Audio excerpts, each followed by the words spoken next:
저희 빌라델비아 교회는 2024년 Back to Basics라는 표어로 일단 달려갑니다. 그리고 이제 구체적으로 세 가지 목표를 두고 말씀으로 돌아가자, 기도로 돌아가자, 사랑으로 돌아가자. 이 세 가지를 목표로 두고 한 해 온 성도가 함께 달려가기를 소망하고 일단 축복합니다. 신앙의 기본기를 위해서는 무엇보다 말씀이 바로 서야 됩니다. 그래서 먼저 말씀으로 돌아가는 것이 필요하죠. 근데 말씀으로 돌아간다라고 할 때 그 말씀으로 돌아가는 것은 말씀을 읽고 말씀을 연구하고 말씀에서 지식을 얻는 것에 그쳐서는 안 된다라는 것입니다. 우리가 말씀으로 돌아갈 때 가장 중요한 목적, 우리가 말씀을 읽는 가장 중요한 목적은 무엇이에요? 하나님의 뜻을 찾는 거예요. 하나님과의 관계를 맺는 거죠. 그 가운데 우리가 말씀 가운데 하나님을 더 깊이 경험하는 것입니다. 그리고 두 번째로 우리가 기도로 돌아간다라는 것은 기도를 통하여서 말씀하신 하나님을 다시 한번 우리가 확인하고 일단 기도 가운데 하나님이 어떤 분인지 우리가 체험하는 것입니다. 그래서 기도의 목적은 무엇입니까? 하나님과의 친밀한 관계로 들어가는 것입니다. 그것이 가장 중요한 것이죠. 말씀이 우리의 삶에 열매 맺기 위해서 또한 필요한 것이 바로 기도입니다. 우리의 삶에 하나님의 역사가 나타나도록 하기 위해서 일단 우리가 붙들고 나가야 하는 그 열쇠, 그것이 바로 기도죠. 말씀을 더 깊이 이해하고 하나님과의 관계가 깊어질 때 나타나는 열매가 있습니다. 이게 무엇입니까? 사랑입니다. 기도가 깊어질수록 우리의 삶 가운데 나타나는 열매가 있습니다. 이게 무엇이죠? 사랑입니다. 우리의 삶에 신앙의 두 축이 있어요. 말씀과 기도입니다. 자동차가 바퀴가 돌아가듯이 그 축이 있는데 우리의 신앙의 축이 바로 자동차에 비유하면 말씀과 기도입니다. 그런데 이 말씀과 기도가 바로 움직일 수 있도록 해주는 역할을 하는 것이 있어요. 윤활유와 같은 역할이죠. 무엇입니까? 사랑입니다. 사랑이 빠지면 아무리 우리가 말씀을 읽고 연구해도 말씀을 공부해도 말씀에서 얻은 그 지식이 교만이 됩니다. 그러면 차라리 모르는 게 낫죠. 사랑이 빠지면 열심히 기도하는데 그 기도가 내 삶과 하나님 앞에서의 신앙 모습이 이원론적인 분리가 되는 거죠. 그래서 사랑이 빠지면서 기도를 열심히 하는 사람에게 나타나는 현상이 무엇이냐면 기도하면 할수록 다른 사람을 해치는 무기로 쓰는 거죠. 내가 기도해왔더니 이렇다라는 거예요. 그래서 얼마나 많은 사람들이 그 기도하는 그 사람의 앞에서 정말 상처받고 정말 고통당하는지 모릅니다.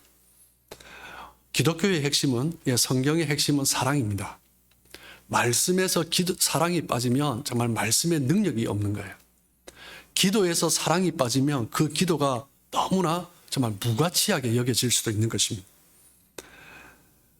성경은 하나님의 사랑으로 가득합니다.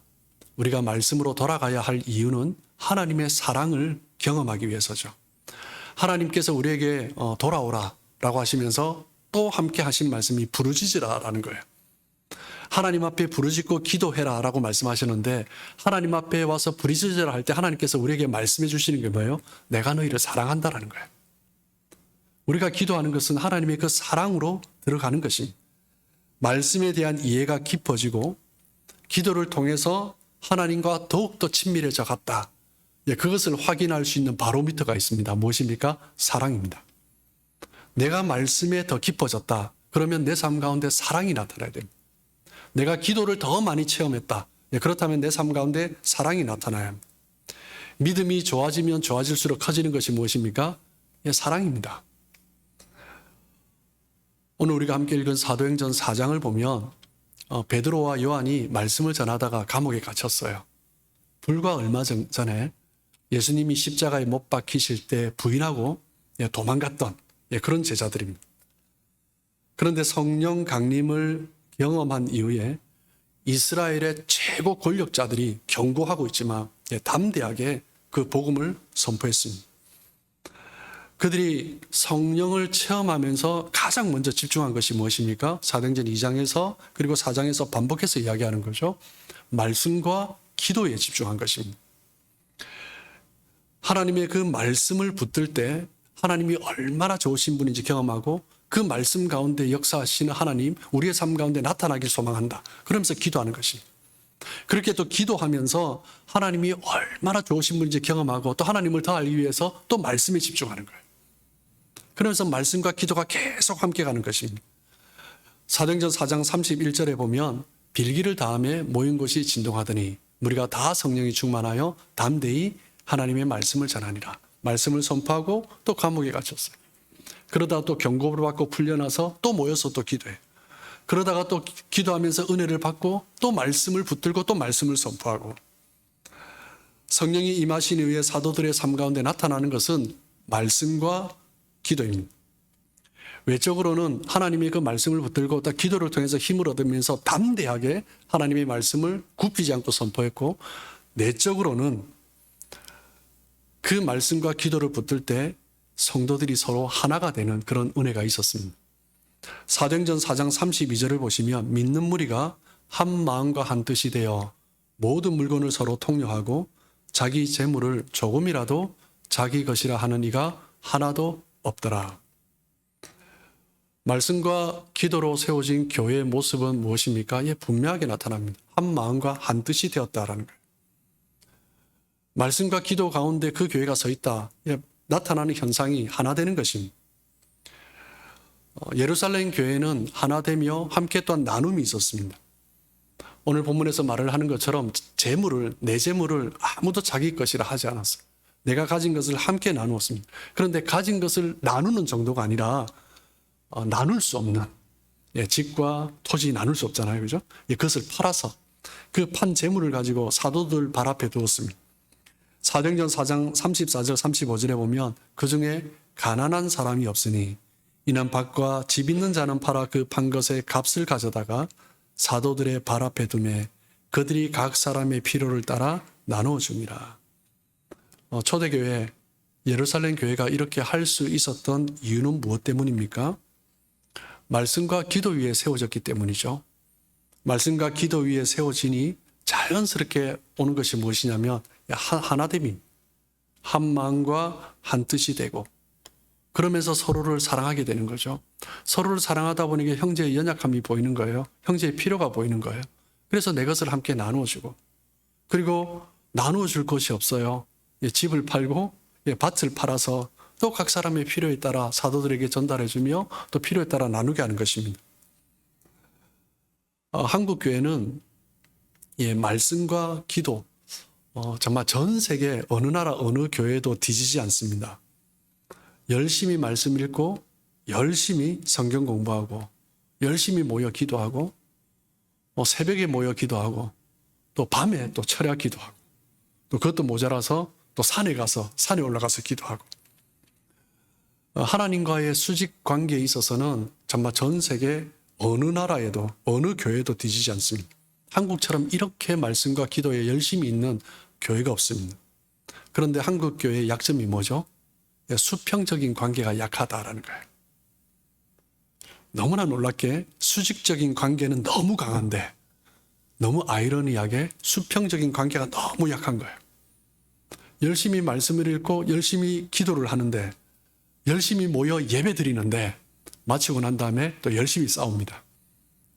이게 너무나 가슴 아픈 거죠. 얼마나 그런 교회가 많은지 정말 가슴 아픕니다. 특별히 이민교회 보면 그런 교회가 너무 많아요. 저 토론토 근교를 봐도 너무나 가슴 아픈 이야기들이 너무나 많습니다. 열심히 말씀 읽고 열심히 공부했다면 열심히 사랑해야 되죠. 열심히 하나님 앞에 기도하고 열심히 모여 예배드렸다면 열심히 사랑해야 되죠. 이 말씀과 기도가 온전하게 돌아가게 하는 것은 사랑입니다. 이 사랑이 빠지면요, 아무리 말씀을 읽고 아무리 지식을 얻고 아무리 기도하며 방언을 하고 예언을 해도요 아무 소용이 없는 것입니다. 울리는 꽹가리가 되는 것입니다. 이 세 가지가 말씀과 기도에 사랑이 갖추어져야 온전한 신앙이 되는 것이죠. 창세기 22장에 보면 비정한 한 아버지가 등장합니다. 아들을 새벽 일찍 깨워서 데리고 저 산으로 가서 번제단 위에 아들을 올려놓고 칼로 내리치려 했던 아버지가 등장합니다. 사실 그 아들은 하나님의 약속을 통해서 100세에 얻은 아들입니다. 너무나 소중한 아들이죠. 하나님의 그 명령은 이해할 수 없는 명령이었습니다. 그런데 그 아들, 100세에 낳은 그 아들을 제물로 바치려고 할 때 그 아버지의 마음은 어떻겠습니까? 그 아버지의 마음을 언어로 표현해도 다 표현 못할 것입니다. 예, 그래서인지 창세기 22장을 보시면 아브라함의 마음의 상태가 기록되어 있지 않습니다. 아브라함이 마음이 이랬다, 아브라함의 심정이 이랬다, 뭐 아무런 언급이 없습니다. 죽음을 앞에 둔 그 자식, 그 자식을 데리고 가고 있는 그 아버지, 그 내면의 고통은 이루 말할 수 없겠죠. 정말 겉으로 말하지 않지만 내면으로 정말 피 맺힌 절규가 터져 나올 것입니다. 어느 정도 우리가 짐작할 수 있겠지만 정말 그것을 경험해 보지 못한 사람이 어떻게 그 아버지가 이런 마음일 것이다 라고 이야기할 수 있겠습니까?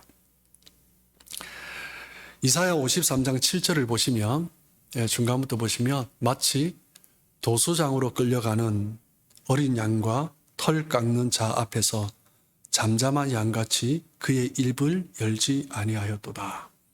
이 어린 양은 누구입니까? 예수 그리스도시죠. 하나님의 뜻을 따라 묵묵히 골고다 언덕에 끌려가셔서 십자가에 매달리신 하나님의 아들 예수 그리스도를 예언하고 있습니다.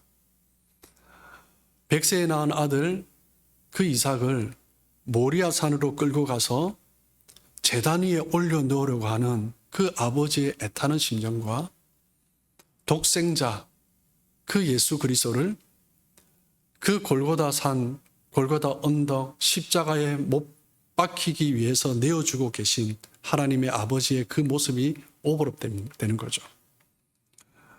그런데 결정적인 차이점이 있습니다. 아브라함은 자식을 죽이지 않았습니다. 그런데 하나님은 자식을 죽이셨습니다. 아브라함이 고통하며 아들을 데리고 모리아 산으로 올라갔는데 그 아버지의 고통, 아브라함의 그 고통의 마음을 하나님은 아시는 거죠. 그렇기 때문에 멈추어 주셨습니다.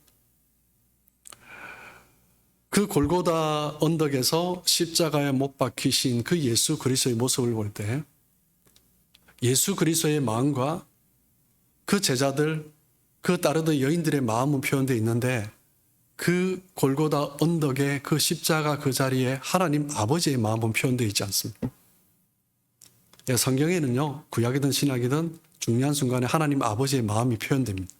그런데 골고다 언덕, 하나님께서 겪으셨던 그 고통은 생략되어 있습니다. 아브라함이 모리아 산에 올라가서 아들을 제단 위에 올려놓고 칼로 손에 칼을 들고 내리치려는 순간 하나님이 개입하십니다. 창세기 22장 12절에 보시면 하나님의 사자가 이르되 그 아이에게 내 손을 대지 말라. 그에게 아무 일도 하지 말라. 내가 내 아들 내 독자까지도 내게 아끼지 아니하였으니 내가 이제야 내가 하나님을 경외하는 줄을 아노라. 네가 네 독자까지도 아끼지 아니했으니. 창세기 22장 12절의 이 말씀은 로마서 8장 말씀이 떠오르게 합니다. 로마서 8장 32절을 보시면 자기 아들을 아끼지 아니하시고 우리 모든 사람을 위하여 내어주시니가 어찌 그 아들과 함께 모든 것을 우리에게 주시지 아니하겠느냐. 하나님은 이삭을 대신해서 어린 양을 준비해 놓으시면서 그 양으로 하여금 대신 번제를 드리도록 그렇게 하셨습니다. 그 아들을 대신한 아브라함의 아들 이삭을 대신한 그 양은 누구입니까? 예수 그리스도이십니다. 하나님이 훗날 준비해 놓으신 그 예수 그리스도, 그 예수 그리스도께서 가시는 모습을 보고 세례요한은 보라 세상 죄를 지고 가는 하나님의 어린 양이로다 라고 선포한 거죠. 갈보리 언덕에 메어 달리신 그 어린 양은 바로 예수 그리스도이십니다. 십자가에 매 달리신 그 어린 양이 소리쳐 외칩니다. 그 고통 가운데요. 나의 하나님, 어찌하여 나를 버리셨나이까. 그 아들이 절규할 때 그때도 아버지는 침묵하십니다.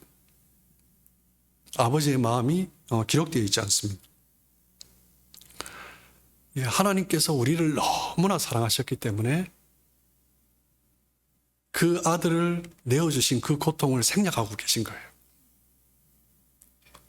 어느 날 창세기 22장을 읽다가 그 모리아산이 그 골고다 갈보리 언덕이다 라는 것을 깨닫게 되었을 때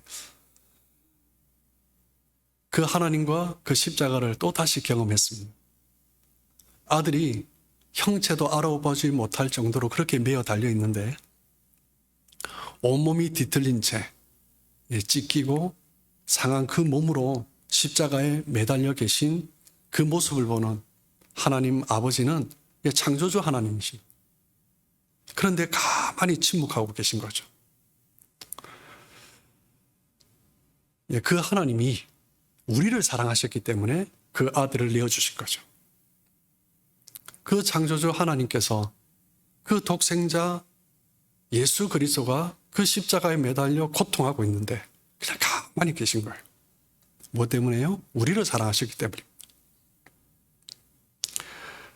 하나님은 우리를 사랑하셨기 때문에 자신이 할 수 있는 최선을 하셨습니다.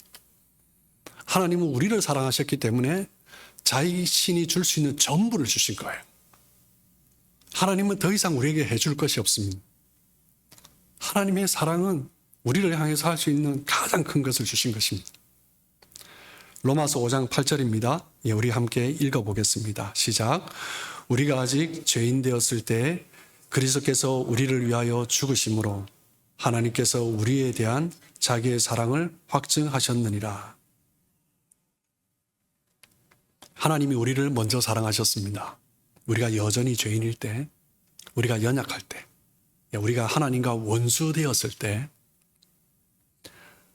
우리가 하나님의 사랑을 받을 만한 어떤 일말의 조건도 없을 때 하나님은 우리를 사랑하셔서 자기 아들을 내어주신 거죠.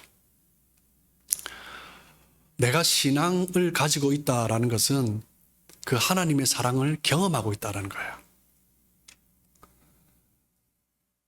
그 사랑을 경험하지 못한 사람이 신앙생활을 하는 것과 그 사랑 안에서 신앙생활하는 모습은 완전히 다릅니다. 우리 신앙의 두 축이 말씀과 기도라고 말씀드렸잖아요. 예를 들어서 우리의 신앙생활이 자동차에 비유해 봅시다. 시동이 안 걸려요. 움직이지 못하는 거죠. 능력이 없는 것입니다. 말씀과 기도가 있어도 아무리 멋진 차가 있어도 기름이 없으면 가지를 못하는 거죠. 윤활유가 없으면 가는 것 같다고도 금방 화재가 일어나 버립니다. 엔진이 타버리는 거죠. 그 하나님의 사랑을 만나지 못한 것은 자동차로 친다면 바로 기름이 없거나 시동이 걸리지 않거나 윤활유가 없는 것입니다. 가는 것 같지만 윤활유가 없으면 금방 엔진이 과열돼서 엔진음에 불이 나겠죠.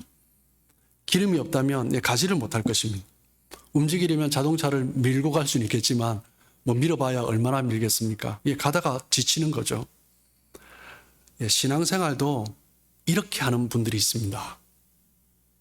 억지로 밀고 가는 거죠. 주일날 교회 오는 것도 억지로 밀고 옵니다. 여보, 나 오늘 교회 하러 쉬면 안 돼? 여보, 가야죠. 당신이 담임 목사인데. 이러면서 억지로 막 밀고 오는 거예요. 내가 달려가는데 윤활유가 없는 거예요. 조금만 가면 견디지 못하는 거죠. 그래서 터져버리는 거예요. 이 사랑이 빠지면 우리의 신앙은요, 너무나 위험한 것입니다. 움직일 수가 없는 거예요. 그런데 하나님의 사랑이 우리 안에 밀려오면 정말 우리는 마음껏 달릴 수 있는 것입니다. 어떤 짜증도, 어떤 분노도, 어떤 미움도 그냥 떠나가는 거죠. 하나님의 사랑을 경험하면 원망과 시비도 사라지는 것입니다. 우리에게 가장 필요한 것은 무엇입니까? 하나님의 사랑입니다. 하나님의 사랑을 경험한 사람이 신앙생활을 하는 것과 그 사랑을 경험함 없이 말씀에 대한 지식은 있고 열심히 기도하는데 신앙생활하는 것은 완전히 다릅니다. 여러분, 신앙은 어디에서 시작됩니까? 십자가의 사랑에서 시작되는 것입니다. 말씀으로 돌아간다는 것은요, 성경을 읽고 여기에서 연구하고 지식을 찾아내는 것을 의미하는 것이 아니라 이 말씀 안에 있는 하나님의 사랑을 발견하는 거예요. 기도로 돌아간다라는 것은 기도를 통해서 내가 원하는 것을 구하는 것이 아니라 기도를 통해서 하나님과의 긴밀한 관계 속에 들어가는 거예요. 하나님이 어떤 분인지 체험하고 그 하나님의 사랑을 깨닫는 거죠. 하나님과의 관계를 맺는 가장 중요한 핵심은 사랑입니다. 그 사랑을 위해서 말씀이 도구가 되고 기도가 도구가 되는 것입니다. 그리고 교회 공동체에서 가장 중요한 요소가 무엇입니까? 이 공동체를 이루어가는데도 가장 중요한 요소는 바로 사랑입니다. 요즘 시대가 점점 지나면서 사람들이 신앙생활을 할 때 다른 사람과 적당한 거리를 두고 신앙생활을 하려고 합니다. 무엇 때문에 그래요? 친밀해지는 것이 부담스러운 거예요. 누구와 친밀해졌다고 하면 그 사람에 대해서 더 알게 되죠. 그러면 내가 조금 더 희생을 해야 됩니다. 내가 더 관심을 가져줘야 되고 어떤 부분에서는 내가 또 책임을 져야 됩니다. 그래서 사람들이 친밀해진다라는 것은요, 나의 어떤 책임이 뒤따르기 때문에 안 하고 싶은 거예요. 그래서 신앙생활하면서 적당히 거리를 유지합니다. 같이 또 구역 예배를 하고 소그룹을 하면서 적당히 거리를 유지합니다. 뭐 때문에요? 책임을 지고 싶지 않은 것입니다. 자식들로 인해서 부모들이 고통을 겪습니다. 그러면서도 또 밥을 먹여주고 또 키웁니다. 열심히 돈 벌어서 또 학교를 보내고 옷을 사입힙니다. 뭐 때문에요? 사랑이 있기 때문이죠.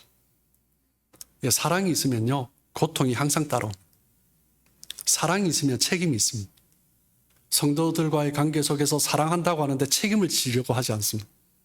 내가 고통받는 것을 견딜 수가 없습니다. 그건 사랑이 아닌 거죠.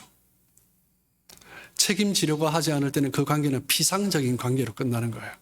그냥 겉돌다가 끝나는 것입니다. 진실한 속내를 꺼내놓지도 못하는 거죠. 겉도는 이야기만 이야기하다 그냥 헤어지는 것입니다. 여러분, 우리 모두는 완벽한 사람이 한 사람도 없습니다. 완벽할 수가 없습니다. 그렇기 때문에 우리는 완벽하려고 애써 보이지 않아도 됩니다. 연약함이 나타나도 됩니다.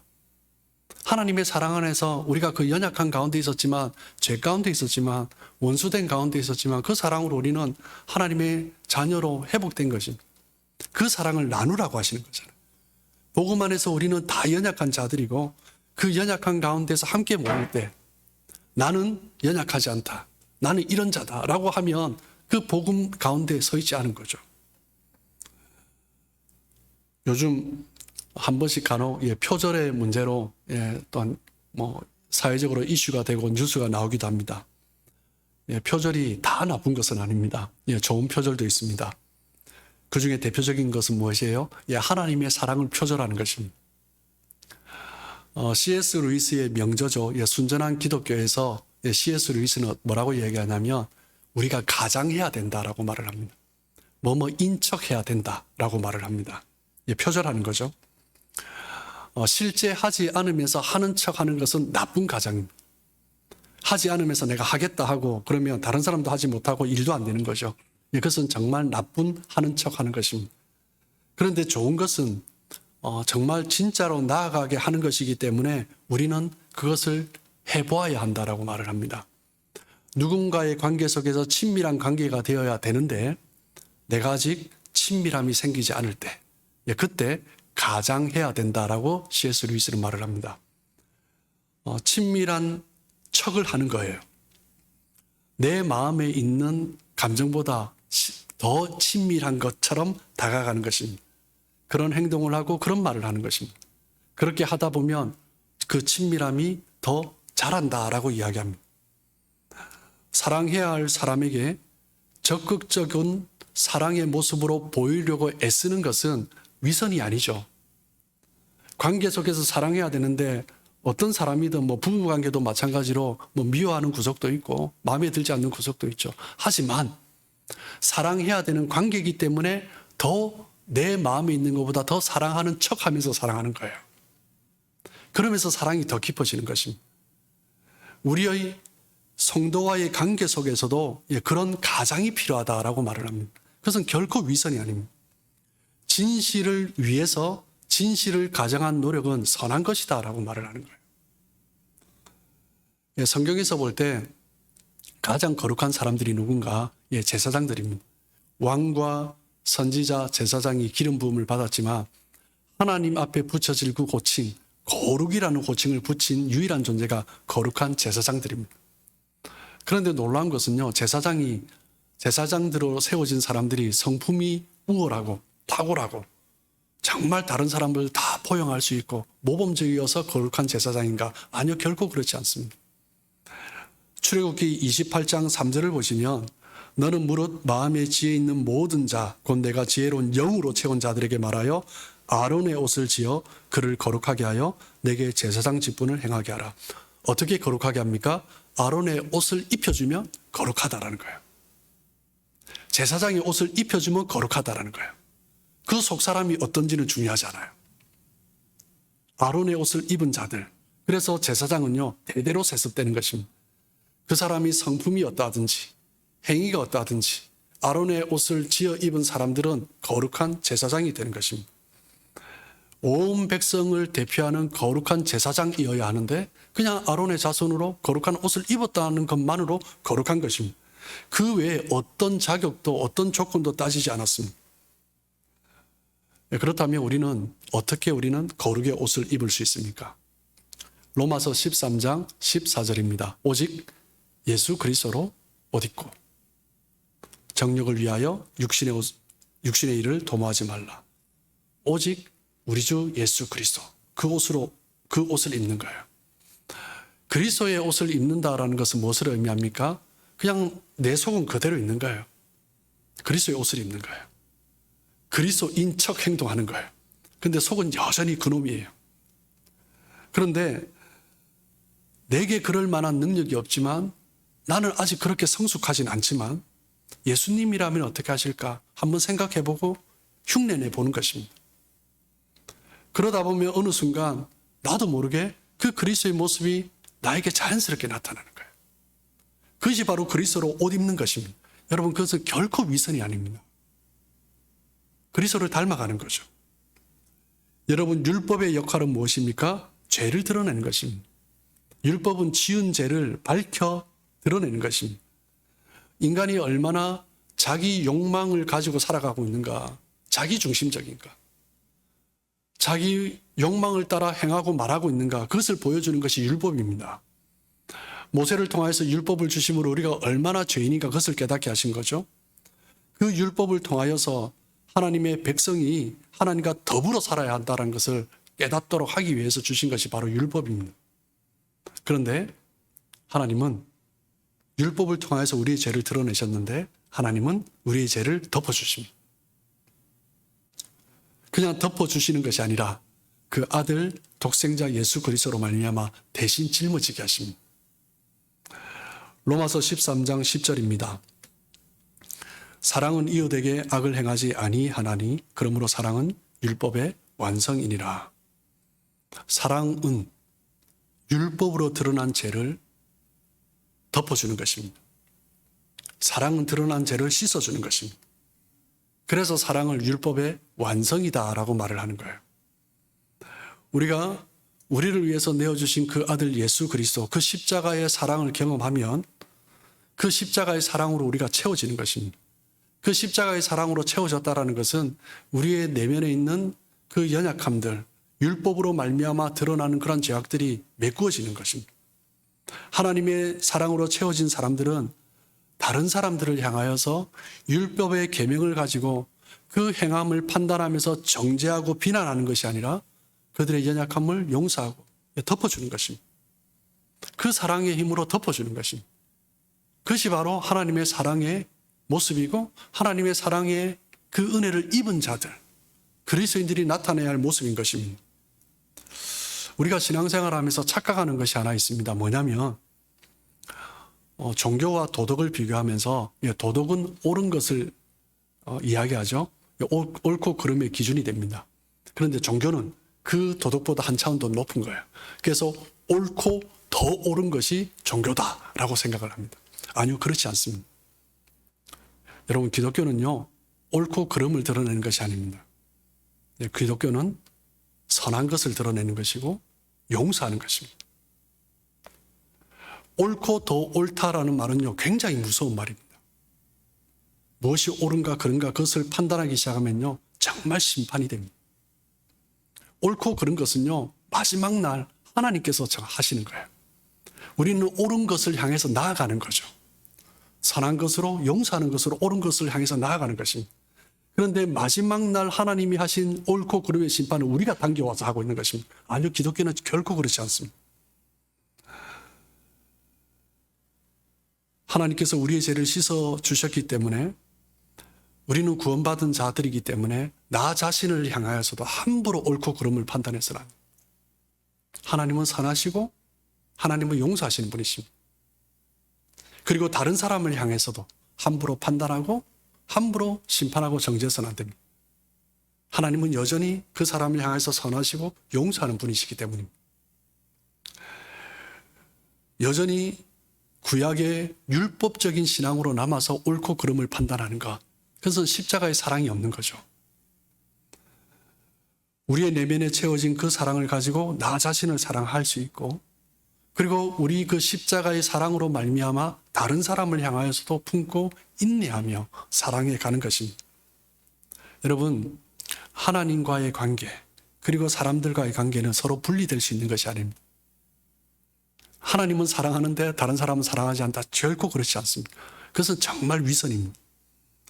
하나님을 사랑한다면 하나님이 사랑하시는 사람을 미워할 수 없죠. 하나님을 사랑한다면 하나님이 사랑하라라고 말씀하신 사람을 향해서 정죄하고 비난할 수 없는 것입니다. 하나님의 사랑이 부어질 때 우리는 그 사랑을 붙잡아야 합니다. 하나님의 사랑을 우리가 붙잡을 때 그 사랑이 나를 붙잡는 것입니다. 그리고 그 사랑이 나를 붙들므로 나를 지켜주고 그 사랑으로 내가 행동하기 시작하는 거죠. 믿음의 행함으로 나타나야 하듯이 우리의 믿음은 사랑으로 나타나야 합니다. 그리고 우리의 사랑은 행함으로 나타나야 합니다. 삶의 하나님의 사랑이 움직이기 시작하면 우리 삶 가운데 그 삶이 나타나죠. 사랑하기 어려운 사람도 사랑하게 되는 것입니다. 인내하고 기다릴 수 있는 거죠. 그리스도인들은 다른 사람들을 향하여서 어떤 모습을 보여야 합니까? 하나입니다. 사랑입니다. 그 사랑을 행하기 이전에, 사랑을 행하는 삶의 모습을 보여주기 이전에 먼저 선행돼야 될 것이 있어요. 그게 뭐예요? 하나님의 사랑으로 채워지는 거예요. 하나님의 사랑에 담겨져야 합니다. 내가 먼저 그 사랑을 경험하고 누려야 됩니다. 요한일서 4장 8절입니다.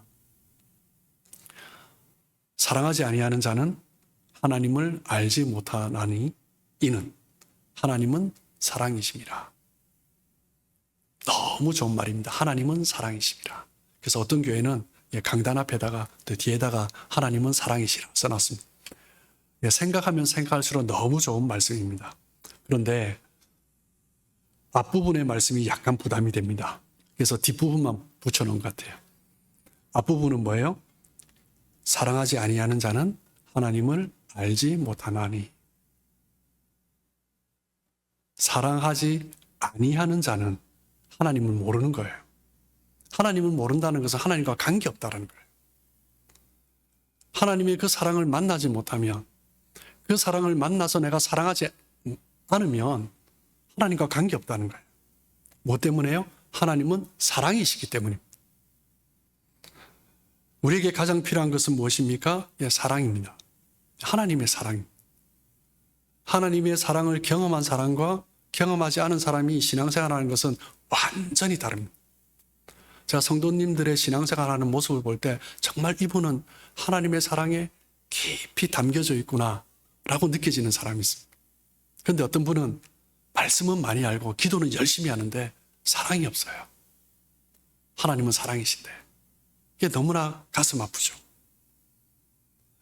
하나님의 사랑을 깊이 경험해 보지 않은 사람은 신앙생활을 하는데도 자신의 삶을 포장하고 삶의 언저리에서 왔다 갔다 합니다. 사람을 대하는 모습을 봐도, 다른 사람을 만나서 대하고 말하는 모습을 봐도 확연히 다릅니다. 뭐 때문에 그래요? 담금질 되지 않았기 때문이죠. 로마서 13장 10절을 보시면 사랑은 이웃에게 악을 행하지 아니하나니 그러므로 사랑은 무엇이라고요? 율법의 완성이다라고 말씀하십니다. 사랑이 율법의 완성입니다. 여기서 완성이라는 단어는 헬라어로 플레로마라고 하는데 그 뜻이 무엇이냐면 채워지다라는 거예요. 가득 차다라는 거예요. 충만하다라는 것입니다. 사랑은 율법을 채우는 거예요. 율법은 뭐라고요? 우리의 연약함을 드러내는 거예요. 그 연약함을 말하고 정죄하고 판단하면 여전히 율법인 거예요. 그런데 내가 하나님의 사랑을 경험하면요, 그 연약함이 누군가에게 보이잖아요. 내가 채워주는 거예요. 내가 덮어주는 거예요. 그것이 기독교 신앙입니다. 우리는 한 가지 결론에 다다릅니다. 무엇입니까? 사랑해야 된다는 거예요. 율법으로 드러난 죄, 그 연약함이 하나님의 사랑으로 채워졌고 그 사랑으로 나를 다루어야 합니다. 그리고 그 사랑으로 다른 사람을 다루어야 합니다. 여전히 사랑하지 못한 것이 있다면 사랑하지 못하는 것을 자책하는 것보다 우리의 기도가 무엇이어야 합니까? 하나님입니다. 하나님의 사랑으로 채워주십시오. 내가 하나님의 그 십자가의 사랑에 깊이 담금질되게 해주십시오. 그 사랑에 울게 해주십시오. 그 사랑에 깊이 잠겨 있을 때 정말 내 힘이 아니라 내 의지가 아니라 그냥 하나님의 사랑이 드러나게 해주십시오. 그렇게 기도해야 됩니다. 우리가 그 사랑에 담금질되어 있다면 그냥 그 사랑이 흘러나올 것입니다. 요한복음 13장 34절을 보시면 새 계명을 너에게 주노니 서로 사랑하라. 내가 너희를 사랑한 것 같이 너희도 서로 사랑하라. 하나님께서는 구약의 모든 율법을 하나로 정리해 주셨어요. 사랑하라. 내가 너희를 사랑한 것 같이 그 십자가 사랑으로 사랑한 것 같이 너희도 사랑하라. 그 사랑이 하나님의 사랑을 입은 자의 신앙의 전부입니다. 그 우리의 말씀의 결론은 사랑입니다. 우리의 기도의 결론은 사랑입니다. 하나님께서 우리를 향하신 그 모든 뜻의 결론은 사랑입니다. 우리의 연약함이 드러나면 드러날수록 하나님의 그 사랑으로 채워가시고 그 사랑이 넘치게 하심으로 내 힘이 아니라 하나님의 사랑의 그 힘으로 내 있는 자리에서 그 하나님의 은혜를 드러내는 복된 삶 되시길 주님의 이름으로 축복합니다.